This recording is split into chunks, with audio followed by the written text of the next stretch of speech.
Quite a lot of the work I've done to date, structurally speaking, has been very sectional, so I tend to have these quite delineated blocks of material.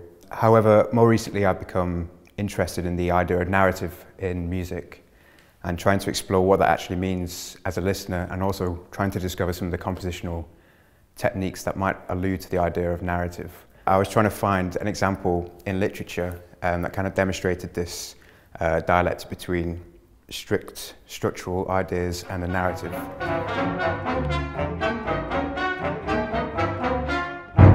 So the piece is called Moby Dick, and although it's not strictly inspired by the story itself, the book does demonstrate this idea of having a linear narrative within a strict delineated structure.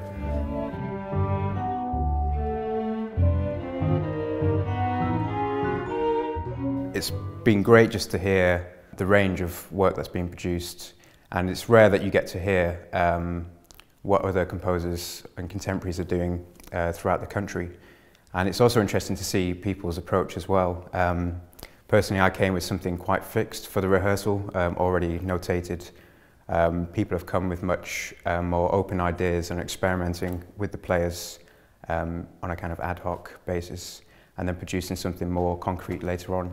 Being around other composers and sitting in on those rehearsals as well, you can actually pick up a lot from other people's achievements and mistakes, and I'm sure there are many things said in my rehearsal that other people could take away and apply to their own pieces.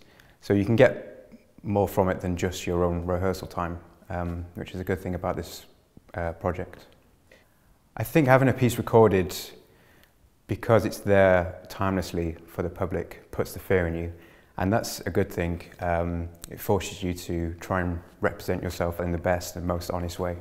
I suppose being on a label such as NMC gives you a wider audience, which I think, whether we like to admit it or not, is what we want from our music, is for it to reach as many people as possible.